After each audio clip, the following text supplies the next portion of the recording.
বন্ধু, আমি আসতে দেরি করেছি, শেষ করতে দেরি করবো না। প্রথমত সিপিআইএমএল পশ্চিমবঙ্গ রাজ্য কমিটিকে ধন্যবাদ যে তারা এসআইআর বিষয়ে এই ভোটাধিকার, নাগরিকত্ব ও সংবিধানের উপর আক্রমণ শীর্ষকে এই কনভেনশন ডেকেছেন, এখানে গণকনভেনশন। ধন্যবাদ এই জন্য যে তাতে আমাকে অন্যান্য বাম প্রতিনিধিদের মতো আমন্ত্রণ করেছেন উপস্থিত হওয়ার জন্য। বিস্তারিতভাবে দীপঙ্করবাবু বলেছেন বিহারের অভিজ্ঞতার নিরিখে, সেটা আমাদের কাজে লাগবে। কারণ প্রথমে বিহার বলা হয়েছে এবং তারপর বলা হয়েছে গোটা দেশের সম্পর্কে, ইতিমধ্যে সেদিকে এগিয়ে যাচ্ছে। সুতরাং আমাদের কাছে একটা আশঙ্কা নয়, কোনোটাই আশঙ্কা নয়। মোদী সরকার তার সেকেন্ড এডিশনে যখন এলো 19-এ, সে 370 জম্মু কাশ্মীর থেকে শুরু করে হোক, পরপর তারা তাদের নির্দিষ্ট যে লক্ষ্যে কর্মসূচি নিয়ে এগোচ্ছে। আর এই কর্মসূচি রূপায়ণ করার জন্য শুধু সরকার নয়, পার্লামেন্ট নয়, যেখানে তারা সামহাও মেজরিটি ম্যানেজ করেছে, সমস্ত অঙ্গ প্রতিষ্ঠান রাষ্ট্রে সেগুলোকে কুক্ষিগত করার চেষ্টা করছে। তারই একটা অংশ হিসেবে জ্ঞানেশ কুমারকে দিয়ে নির্বাচন কমিশনকে হাইজ্যাক করা হয়েছে। নির্বাচন কমিশন, যার দায়িত্ব সুষ্ঠু এবং অবাধ নিরপেক্ষভাবে নির্বাচন পরিচালনা করা, সে এখন তার সেই দায়িত্ব পালন করার পরিবর্তে অন্য হাতে বইয়ে নেওয়ার চেষ্টা করছে, যেটা এই হিন্দুত্ববাদী রাষ্ট্রের ক্ষমতায় এসে বিজেপির যে পরিকল্পনা হিন্দুত্ব রাষ্ট্রবাদী রাষ্ট্র তৈরি করার, তার ম্যাপ সেটাকে মাথায় রাখা হয়েছে এবং সেই রোড ম্যাপ হিসেবে এগোচ্ছে। সিএএনআরসি যার একটা অংশ ছিল, সরকার নিরপেক্ষভাবে নির্বাচন করতে ব্যর্থ হয়েছে। এই এসআইআর আসার আগে গত বছরে আপনারা জানেন হরিয়ানা নির্বাচন, মহারাষ্ট্রের নির্বাচন, দিল্লির নির্বাচনের পরে গোটা দেশে হয়েছে আরম্ভ হয়, যেখানে সংখ্যা মেলাতে পারছে না, কত ভোট পোল হয়েছে, কত ভোট বেরোচ্ছে, কে কত ভোট পেয়েছে, তার যোগফল কি। আমরা আমাদের রাজ্যে পঞ্চায়েত পুরসভা নির্বাচনে দেখেছি, ছাত্র সংসদ নির্বাচন, পুর নির্বাচনে দেখেছি, আমাদের কোঅপারেটিভ নির্বাচনে দেখেছি। যে নির্বাচন যারা পরিচালনা করছে যদি বায়াস হয়, যদি নিরপেক্ষ না হয়, যদি শাসক দলের দলদাস হয়, তাহলে গোটা প্রক্রিয়াটাই কারাপ্টেড হয়। তাহলে আমাদের যেটা গর্ব ছিল যে গণতন্ত্রের জন্য আমরা বলছি, এই গণতান্ত্রিক রাষ্ট্রে নির্বাচন পরিচালনা করার দায়িত্বে যে নির্বাচন কমিশন, সে নিজে এই কারাপ্ট প্র্যাকটিসের প্র্যাকটিসটা হয়ে গেছে। এবং যখন সেখানে হচ্ছিল সেটা নিয়ে পার্লামেন্টের মধ্যে, পার্লামেন্টের বাইরে, বিশেষত ইন্ডিয়া ব্লকের মধ্য দিয়ে, তখন কিছু মানুষ এটাকে অন্য খাতে পরিচালনা করার জন্য বললেন আসলে গলত হচ্ছে ভোটার লিস্টে। ভোটার লিস্টে গলত আছে। আমরা বছর পর বছর ধরে বুথ থেকে, অ্যাসেম্বলি কমিটি থেকে, জেলা ভিত্তিক এবং রাজ্য ভিত্তিক সিওর কাছে জমা দিই। অসংখ্য মৃত মানুষ আছে ভোটার লিস্টে। সেই মৃত মানুষের ভোট করানোর জন্য যখন আবেদন করা হয়, বলে তার ডেথ সার্টিফিকেট নিয়ে এসো। তাহলে ইলেকশন কমিশনের ইচ্ছে থাকে যে ভোটার লিস্টকে স্যানিটাইজ করবে, তাহলে এই যে টেকনোলজির কথা বলা হচ্ছিল, ডিজিটাল ইন্ডিয়ার কথা বলা হচ্ছে, 100% রেজিস্ট্রেশন না হলেও গোরস্থানে, শ্মশানে ডেথ রেজিস্টার্ড হয়, পঞ্চায়েত এলাকায় হয়। তাহলে সেই ডেটা সরকারের কাছে আছে। একটা ডিপার্টমেন্ট থেকে সেই ডেটা নিয়ে আরেকটা ডিপার্টমেন্ট কাজে লাগাবে। যদি মৃত হয়ে যায়, তার রেশন কার্ডটা ফুড ডিপার্টমেন্ট থেকে দেওয়া হবে। তাহলে সরকার যদি চায়, ইলেকশন কমিশন যদি চায়, সিও যদি চায়, এআরও যদি চায়, তাহলে এই ডেটাকে কাজে লাগিয়ে সে ভোটার লিস্টকে স্যানিটাইজ করতে পারে। তো সেটা উদ্দেশ্য নয়। বছর পর বছর আমরা তালিকা জমা দিই, কিন্তু মৃত মানুষ থাকে, আর ভোটের পরে অনেক গালগপ্প করে বেরোয় যে একটু আগে আসলে মায়ের সঙ্গে দেখা যেত, মৃত মায়ের সঙ্গে যে ভোট হিসেবে গেছে। তো সরকারের ইলেকশন কমিশনের ইন্টেনশনটা প্রথমে ডাউটফুল হচ্ছে। এছাড়া অনেক ভুয়ো ভোটার আছে, বুতুরে ভোটার আছে, সেটাকে স্যানিটাইজ করার দায়িত্ব কার? ইলেকশন কমিশনের। আজকে ইলেকশন কমিশন যদি বলে এই সব বাংলাদেশি ভোটার আছে, বিদেশি ভোটার আছে, তাহলে সে ভোটার লিস্টের নাম কে ঢোকাবে? সে ভোটার লিস্টের নাম কে রাখলো? নাগরিককে পানিশ করা হচ্ছে। এই যে নয়া ফাঁসিবাদী রাষ্ট্রের চরিত্র আমরা বলতে পারছি, কারণ এদের হচ্ছে একটা ব্যাখ্যা হচ্ছে যে কাজটা তাদের করার কথা, যেটা টেকনোলজি ড্রিভেন ইজিলি করা যায়, সেটা না করে সে আপনাকে বলছে। কখনো বলেছে আধার করুন, তারপর বলেছে আধার লিঙ্ক করুন, তার প্যানের সঙ্গে আধার লিঙ্ক করুন, ব্যাংকের সঙ্গে মোবাইল লিঙ্ক করুন, মোবাইলের সঙ্গে প্যান লিঙ্ক করুন।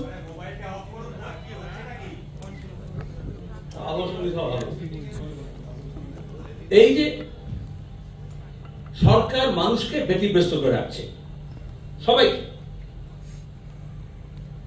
প্রতিদিন সেই জনধন যোজনাতে শুরু হয়েছিল, ব্যাংকে খাতা হলো, তারপর নোটবন্দি করে সব পাওয়া যাচ্ছিল, লাইন করে সব নোট পাল্টাও। যেখানে নোট দেওয়ার কথা ছিল কালো টাকা নিয়ে এসে, সেখানে আপনাকে আপনার যে টাকা ছিল সেটাকে পাল্টানোর জন্য লাইন দিয়ে 100 জন মানুষের মৃত্যু গিয়েছে। এবং কিছুদিন অন্তর অন্তর দেখবেন, আমি বক্তব্য বলেছেন, তাহলে তার রুটি রুজির প্রশ্ন, তার কাজের প্রশ্ন, তার উন্নয়নের প্রশ্ন, তার শিক্ষার প্রশ্ন, তার স্বাস্থ্যের প্রশ্ন, তার বদলে সরকার তাকে নতুন নতুন কাজ এবং সেদিকে ধাবিত করছে যে তুমি এইটা নিয়ে ব্যস্ত হয়ে পড়ো। এখন আমরা সবাই এসআইআর নিয়ে ব্যস্ত হয়ে পড়েছি। বিধানসভা নির্বাচনের আগে এটা হচ্ছে একটা মুখ্য বিষয় হবে, গুরুত্বপূর্ণ বিষয় হবে। তাহলে মূল যে মুদ্রা, उसको बदलकर ये फर्जी मुद्दा है वो ले आने की कोशिश करते हैं, लेकिन ये बुनियादी मुद्दा है। আমাদের দেশের সংবিধানে সবার সমান সম্পদ থাকবে সে স্বীকৃতি দেওয়া হয়নি, কিন্তু সবার জন্য ভোটাধিকার স্বীকৃতি দেওয়া হয়েছে। তাহলে জনপ্রতিনিধি আইন মোতাবেক নির্বাচন কমিশনের দায়িত্ব হচ্ছে সব মানুষের যে একটা ভোট আছে সে যাতে সেটা দিতে পারে। তার বদলে এই যে লিমিটেড ডেমোক্রেসি, সংকুচিত করা হচ্ছে গণতান্ত্রিক অধিকারকে, যেখানে আরো বেশি এম্পাওয়ারমেন্ট দরকার, সশক্তিকরণ দরকার, সেখানে যে অধিকার পেয়েছি, যে অধিকার আছে, সেটাকে রক্ষা করতে আমাদের ব্যতিগ্রস্ত হতে হচ্ছে। কারণ নতুন অধিকার চাওয়া, সে অধিকারকে সম্প্রসারিত করার বদলে যে এইটুকু অন্ত থাক। সিএর সময় তাই করা হয়েছিল, নাগরিকতার সময় তাই করা হয়েছিল, যাতে মানুষ বলে ভিক চাইলে কুকুর ঠেকা। আসলে এইগুলো হচ্ছে একটা ডাল কুত্তাকে রিলিজ করে দেওয়া। এই যে পুরো গল্প ছিল না, ভিক্ষা করতে গেছে, ভিক্ষা পাত্র নিয়ে, কিন্তু এমন ডাল কুত্তা ছেড়ে দিয়েছে, সে তখন সে থালা প্রশাসন ওইদিকে দিকে গেছে, বললে আমাকে দোয়াই আপনার কুকুরটাকে বাঁধবে একটু। এখন আমরা বলছি নির্বাচন কমিশনকে একটু বাঁধো, সরকার না বাঁধতে পারে, জনগণ বাঁধবে। সুপ্রিম কোর্টে যাওয়া হয়েছে এবং কিছুটা সেখানে বাঁধ তৈরি করার চেষ্টা করা হয়েছে। এখানে আমাদের খুব বেশি করা উচিত নয়। বিহারের ক্ষেত্রে যা সুপ্রিম কোর্ট করেছে, পশ্চিমবঙ্গের ক্ষেত্রে তাই করবে, এর কোনো গ্যারান্টি নেই। আমরা সুপ্রিম কোর্টকে জানি, সেখানে রায় বেরোয়, কতটা ন্যায় হয় সেই যথেষ্ট সন্দেহ আছে। এবং যেভাবে কুক্ষিগত করা হচ্ছে রাষ্ট্রের সমস্ত যন্ত্রকে, এটাকে মাথায় রেখে, এবং এজন্যই বামপন্থীর কাছে একটা দায়িত্ব।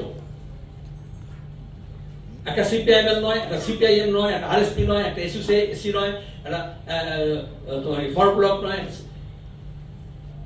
আমাদের দায়িত্ব।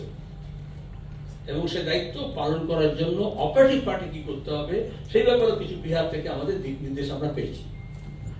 একদিকে আমাদের প্রচার সংগঠিত করতে হবে, মানুষের সচেতন করতে হবে তার অধিকার রক্ষা করার জন্য। কারোর ভরসা না, কোন দিদি মোদি এটা ঠিক করে দেবে এই গ্যারান্টি নেই। কারণ নির্বাচনে যখন কারাপ্ট প্র্যাকটিসের কথা বলছি, সেটা গোটা দেশে যে বিশালভাবে হয়েছে, আমাদের রাজ্যটা হয়েছে। এটা কেন করা হয়? ভোট লুট কেন করা হয়? কারণ আমাদের প্রাকৃতিক সম্পদ লুট করা হচ্ছে। আমাদের নদী, ঝর্ণা, মাঠ, ঘাট, আমাদের পাবলিক সেক্টর, আমাদের কৃষি, আমাদের শিল্প, আমাদের ব্যবসা বাণিজ্য, এই সব প্রতিদিন লুট হচ্ছে। সুপার প্রফিট করার জন্য, মুনাফা করার জন্য যে ব্যবস্থা গড়ে উঠেছে, আর সেই ব্যবস্থার দাবিদার যে সরকার, তারা এই লুটকে কায়েম রাখার জন্য সেই সমস্ত ব্যবস্থা নিচ্ছে। তাহলে ভোটে লুট করতে হয়, কারণ আসল লুটটাকে রাখার জন্য। তাহলে আসল লুটকে যদি আটকাতে হয়, তাহলে ভোট লুট না হয় তার ব্যবস্থা আমাদের করতে হবে। এবং তার প্রথম কাজ শুরু হয় ভোটের লিস্ট থেকে। ভোটের লিস্ট থেকে কাজটা শুরু হয়, এবং সেখানে যদি বিসমিল্লাহ গলদ হয়, তাহলে এই লুটতন্ত্রটাকে আরো বেশি শক্তপোক্ত করে কায়েম রাখতে পারবে। এখানে এ দল ও দলের ব্যাপার নয়। দক্ষিণপন্থার যে উত্থান হয়েছে, চরম দক্ষিণপন্থার উত্থান, তারা যেভাবে তাদের আধিপত্য বিস্তার করছে, হাদ্দামি বলে হিন্দিতে, কোনো আইন মানবো না, কোনো সংবিধান মানবো না, কোনো সংসদে কোনো আলোচনা মানবো না, কোনো প্রেসিডেন্স মানবো না, যেটা আমি বলছি সেটাই আইন। সেই জায়গায় দাঁড়িয়ে আমাদেরকে বামপন্থী দল শুধু নয়, বামপন্থী অনুসারী মানুষগুলো শুধু নয়, বৃহত্তর জনতাকে আমাদের ঐক্যবদ্ধ করতে হবে। আমাদের সংবিধানে সবার উপরে প্রথম লাইন উই দ্য ভোটার্স লেখা নেই, উই দ্য সিটিজেন্স লেখা নেই, লেখা আছে we the people of India. সেখানে দাঁড়িয়ে আমরা মনে করি সবার উপরে মানুষ সত্য, এই পিপলকে আমাদের ইউনাইট করতে হবে। অবশ্যই যে প্রসিডিউরাল ব্যাপার আছে, সেখানে কোনো ল্যাপসের কোনো সুযোগ যাতে না নেয় তার প্রস্তুতি আমাদের নিতে হবে। আপনার সিপিআইএম-এর নৈহাটিতে জানলাম যে এরকম টেবিল পেতে কিছু কাজ করেছেন, তাতে মানুষ কিন্তু যেহেতু আতঙ্কিত, সে তার এটুকু অধিকার যাতে না চলে যায় তার জন্য ব্যতিব্যস্ত, স্বাভাবিকভাবে তারা জড়ো হচ্ছে। আমরা গোটা রাজ্য জুড়ে বিএলএ দেওয়ার চেষ্টা করছি, এবং এটা ঠিক সিপিএম একা গোটা রাজ্যের সব বুথে আমরা বিএলএ দেবো, এই রকমের আস্পর্ধা আমরা থাকতে পারি না। সেখানে বামপন্থী ফ্রন্টের অন্যান্য দলগুলোকে বলা হয়েছে, সিপিএমএলও তার সঙ্গে সামিল আছে, এবং অনেক জায়গায় কোনো দল করে না, কিন্তু মানুষের অধিকারের জন্য এবং এই যে তার নিরাপত্তার জন্য, তার ভোটাধিকারের জন্য যারা চিন্তিত, দুশ্চিন্তাগ্রস্ত, তাদেরকে সঙ্গে নিয়ে এই টিম আমাদের তৈরি করতে হবে, এবং সে কাজটা বুথ দিয়েই শুরু হবে, বুথ ভিত্তিক। এখন উৎসব, তার মধ্যে আমাদের সাংগঠনিক প্রস্তুতি আমাদের দলগুলো তৈরি করা উচিত, যেখানে দাঁড়িয়ে হোক না কম্পিটিশন, অনেক সময় কম্পিটিশন হয় একটা, আমরা যৌথ যখন জমায়েত করি, মিছিল করি, কে কত তারস্বরে স্লোগান দিচ্ছে, কে কত বেশি জমায়েত করেছে, কার প্ল্যাকার্ডটা সামনে আছে, কার ফেসবুকটা একটু বড় করে আছে, কারটা অনেক বেশি উঁচুতে আছে, আমরা একটু দেখি আমরা কে কত বুথে আমাদের মানুষকে মোবিলাইজ করতে পারি তার ভোটাধিকার রক্ষা করার জন্য, এবং এই বিএলওকে বাধ্য করার জন্য, যাতে দাঁড়িয়ে কোনো জেনুইন ভোটার যাতে বাদ না পড়ে। অবশ্যই ভোটার লিস্ট স্যানিটাইজ হোক, মৃত এবং যেগুলো অস্তিত্বহীন সেটা যাক, সেটাও আমাদের দিতে হবে। নাহলে এমন চেষ্টা করছে যেমন ওরা হচ্ছে সব ঘুষপেটিয়াকে আমরা আশ্রয় দিচ্ছি, আর মোদী অমিত শাহ সব ঘুষপেটিয়াকে বার করার চেষ্টা করছে। এগুলো কতগুলো শব্দ হয়তো শব্দ তৈরি করা হয়। এখন হচ্ছে গত কয়েকদিন এখন দেখবেন, আগে ছিল রোহিঙ্গিয়া, তার আগে ছিল বাংলাদেশি, তার আগে ছিল বাংলাদেশি বেআইনি অনুপ্রবেশকারী, এরকম শব্দ তৈরি করা হয়। If you want to kill a dog, give it a bad name. আমাদের তৈরি করতে হয়, তার একটা এরকম নাম দিতে হয়। এখন লেটেস্ট নামটা হচ্ছে ঘুষপেটিয়া। একবার যদি ঘুষপেটিয়া বলা হয়, তাহলে তাকে যদি তুমি তাড়াতে পারো, তাহলে একটা অংশের মধ্যে যেন একটু স্বস্তি পাওয়া যায়, যাকে আমি চাকরি পাইনি, কাজ পাইনি, ব্যবসা বাণিজ্য কৃষি বাণিজ্য সব লাভ উঠেছে, কিন্তু অতটুকু ঘুষপেটিয়াকে তো সরিয়ে দিয়েছে। আজকে ঘুষপেটিয়া বলছে, কিছুদিন আগে এই অমিত শাহ বলেছিলেন টার্মাইটস, উই পোকা। আসলে এগুলো হচ্ছে স্টিগমাটাইজ করা। তাহলে আমরা যে জনগণের কথা বলছি, সেই জনগণের মধ্যে আদারিং করা, প্রোফাইলিং করা, জাত পাত, ধর্ম, বর্ণ, ভাষা, পোশাক, খাদ্য, সাংস্কৃতিক ধারা, মুখের বুলি, সেটাকে ভিত্তি করে এই আদারিং করা হচ্ছে, অপর করা হচ্ছে। আর এখানে আবার কথা হলো, আর এই মুহূর্তে অপর করার সবচেয়ে বড় সুযোগ হচ্ছে উত্তর ভারত বা ভারত জুড়ে, সেটা হচ্ছে বাঙালি মুসলমানদের। এই কদিন আগে আসলে এর মধ্যে আমাদের নিজস্ব দেশভাগের পরে একটা বাস্তবিকতা তৈরি হয়েছে, আমি নিজে বলতে পারি, সেই অংশেরই প্রতিনিধি আছি বলে। গতকাল একটা ভালো শিক্ষিত একটা বুক লঞ্চের প্রোগ্রামে ছিলাম, ইংলিশ বুক লঞ্চ হচ্ছে, সারা সেই শিক্ষিত অংশ। তাতে একজন শিক্ষিত মহিলা এসে বললেন, খুব আধুনিকা, আশার পরিচিত করলেন, আমি বাঙালি, আমি একটা মুসলমানকে বিয়ে করেছি।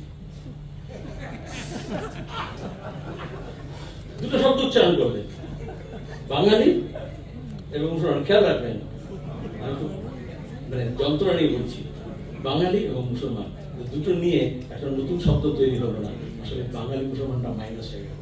বাঙালি মুসলমান বলে একটা অংশ আছে, ধর্মে মুসলমান হতে পারে, ভাষায় বাংলা হতে পারে, এটা আরএসএস এই জায়গাটাকে ধরেছে। মানে বাঙালি মনে করেন সে যদি মুসলমান হয়, সে পুরো ধর্মে বাঙালি নয়। আর গোটা দেশের মুসলমান মনে করে যদি বাংলাভাষী হয়, তাহলে সে তো হিন্দু, সে তো মুসলমান হয়। তাহলে নন বেঙ্গলি মুসলিমস মনে করে বেঙ্গলি স্পিকিং মুসলমানকে, যারা হিন্দু, কারণ ওই উত্তরপ্রদেশের দেওবন্দের বরেলি ধারা অনুযায়ী তারা নেই, আর হিন্দু বাঙালি অংশ মনে করে, এটা তো পূর্ণ মাত্রায় বাঙালি হলো না, কারণ একটু দাড়ি টুপি যেগুলো এরা বলছে, মুড়ি খায়, ছিঁড়ে খায়, খালা বলে, আম্মা বলে, আপা বলে, এইভাবে ভাগ করা হচ্ছে। প্রোফাইলটা হচ্ছে খুব মারাত্মক এবং রাষ্ট্রহীন করার চেষ্টা করা হচ্ছে। আসামে এটা দিয়ে শুরু হয়েছিল এবং আজকে দাঁড়িয়ে বিভিন্ন জায়গায় যে পরিযায়ী শ্রমিক শব্দটা যাই বলুন, মনোজা বললেন আমি পরিযায়ী বলি না, প্রবাসী বলি, তাতে খুব খুশি হওয়ার কথা নয়। ভাষারও একটা শ্রেণী আছে। প্রবাসী বলতে আমরা বুঝি NRI, ভা ভা ভা, भारत से भागा हुआ भारतीय। ওইভাবে বলতে বুঝি যারা ভারত से भागा हुआ नहीं है, ভারতে রয়েছে, এই মাটি কামড়ে আছে, এখানে রুটি রুজি তালাশ করছে। নিজের রাজ্যে কাজ পাচ্ছে না, 100 দিনের কাজ বন্ধ, অন্য রাজ্যে কাজ করতে বাধ্য হচ্ছে। এখানে মজুরি কম, অন্য জায়গায় মজুরি বেশি আছে, মজুরি একটা অংশ তোলা দিতে হয় না, কিন্তু সে দৈহিকভাবে নির্যাতিত হচ্ছে বা নিপীড়িত হচ্ছে এবং শোষিত হচ্ছে। সেই অংশের উপর যখন আক্রমণ হচ্ছে, অনেকে মনে করতে পারেন যে এরা তো ওই আদারি, এ তো আমাদের মতো নয়, এত IT সেক্টরে কাজ করছে না, এত গেটেড কমিউনিটিতে নেই, এত ইউনিভার্সিটি ডিগ্রি নেই। কিন্তু ওই যদি মনুষ্যত্বটা হারায় এবং আমরা সবাই মানুষ, জনগণের অংশ, এই জায়গাতে প্রত্যেকে সেই ভাগাভাগি যে বিষয়টা থাকে, হিন্দু, মুসলমান, বাঙালি, অবাঙালি, এই ভাগটা হচ্ছে। আসলে अगर लूट करना है तो फूट डालना पड़ता है। এবং তাহলে যখন আমরা বলছি এই ভোটাধিকার রক্ষা করতে হবে, তখন সাংবিধানিক যে অধিকার আছে এবং আমাদের যে সেকুলার ডেমোক্রেসি আছে, আসলে তাকে রক্ষা করতে হবে। এটা আলাদা করে একটা ভোটাধিকার কেড়ে নিচ্ছে, একটা আই কার্ড কেড়ে নিচ্ছে, তা নয়। এটা আমাদের যে কনস্টিটিউশনাল স্কিম অফ থিং আছে, আমাদের যে ন্যূনতম অধিকার আছে, সবটা পারফেক্ট তা নয়, সেটাকে কেড়ে নেওয়ার চেষ্টা করা হচ্ছে। আর এই কথাটা এসছে বারবার, এবং এটা ভালনারেবল এই জন্যে যে আনডকুমেন্টেড সেকশন, আনডকুমেন্টেড কমিউনিটি। আমি একটা সিরিয়াস কথা বললাম, 80-র দশকে একটা দেশ পত্রিকায় একটা ছোট গল্প ছিল, নাম ছিল ঠিকানা। আমি এখনো ভুলি, যখন পড়ি, কিন্তু সে হচ্ছে যে এরকম একটা মধ্যবিত্ত বাড়ির সামনে, তখন সেরকম গেটেড কমিউনিটি নেই, ফ্ল্যাট বাড়ি আছে। তো স্ত্রী বললেন, যখন অফিস থেকে ফিরে এসছে কর্তা, যে একটা ভবঘুরে মহিলা বারবার আসে, উঁকি দেয়, ঘুরে বেড়ায়, এদিকে চলে যায়, খুব সাবধান। আজকাল সব ওই যে প্রোফাইল আমাদের যেরকম হয়, এরা সব আসে, ওই চোখ ডাকাতদের খবরাখবর দেয়, কখন বাড়ি থাকবে, খালি থাকবে, বেড়াতে যাবো, পুজোর সময় থাকবো না, তখন সেখানে লুটপাট করতে পারে। তো সাবধান থাকবে না, মনে হচ্ছে কি বলতে চাইছে। তো এক রবিবার উনি থাকলেন, বারান্দায় দাঁড়িয়ে আছেন, মহিলাটা এলেন, উস্কো টুস্কো চুল, আলু ঝালু বেশ, একবার করে এগোন, আমার নিচে নেমে গেলেন। তো ওনাকে ডাকলেন, কি ব্যাপার তোমার, কি লাগবে, কি চাও তুমি? বললেন তুই টাকা পয়সা লাগবে, তুই চাইবে। বলে আমাকে একটা ঠিকানা দিতে পারবেন বাবু? ঠিকানা? আশ্চর্য হলেন, ঠিকানা চাই কেন? বলছে আসলে আমার ছেলে কাজ করতে এসেছিল শহরে, কিন্তু অ্যাক্সিডেন্টে মারা যায়। আমি থানায় গেছিলাম, থানার বাবু বললো যে আমরা গাড়ির তো নাম্বার পেয়েছি, কেস করেছি, তুমি ক্ষতিপূরণ পাবে, কিন্তু তুমি একটা ঠিকানা রেখে যাও, তাতে তোমাকে জানানো হবে, নোটিশ পাবে, তোমাকে আসতে হবে। তো আমার তো কোনো ঠিকানা নেই, তাহলে আমি তো ক্ষতিপূরণ পাবো না, তাহলে ক্ষতিপূরণ পেতে হলে আমাকে একটা ঠিকানা দরকার, আমি আপনার কাছে ঠিকানা প্রার্থনা করতে এসেছি। তাহলে যে দেশে এরকম অসংখ্য মানুষ আছে, তার নিজস্ব কোনো ঠিকানা নেই, যে দেশের প্রধানমন্ত্রী, মুখ্যমন্ত্রী নিজের ডিগ্রি সার্টিফিকেট নেই, তারা সবাই করেছে ডকুমেন্ট দাঁড়িয়ে আসলে আরেকটু মানবিক, আরেকটু আন্তরিক হয়ে, আরো সংগঠিতভাবে, আরো ঐক্যবদ্ধভাবে এটা একটা চ্যালেঞ্জ হিসেবে গ্রহণ করতে হবে, সেই চ্যালেঞ্জের মোকাবিলা করতে হবে। আমাদের অধিকার আমরা ছাড়বো না, এ লড়াই আমরা লড়বো, এবং আমাদের কাউকে সহনাগরিককেও, আমাদের সহ যে প্রতিবেশী আছে তারও ভোটের অধিকার খর্ব হতে দেবেন না, এই শপথ নিয়ে আমাদের নামতে হবে। এই কাজে আমরা সবাই যদি ঐক্যবদ্ধ হয়ে নামি, আমরা উদাহরণ তৈরি করতে পারবো। এখন বিহারের উদাহরণ বলা হচ্ছে, ইন্ডিয়া ব্লক যে পদযাত্রা করেছে, কেন আমরা আমাদের বাংলার হৃত গৌরব ফিরিয়ে আনতে পারি না? যে দেশের মানুষ বলুক, যারা জাত পাত ধর্মবর্ণ নির্বিশেষে, ভাষা নির্বিশেষে একমাত্র হয়ে ইলেকশন কমিশন এর ছড়চাতুরির মধ্য দিয়ে RSS এর যে কর্মসূচিকে রূপায়িত করার চেষ্টা হয়েছিল, সেটাকে আমরা স্তর করতে পেরেছি। ধন্যবাদ।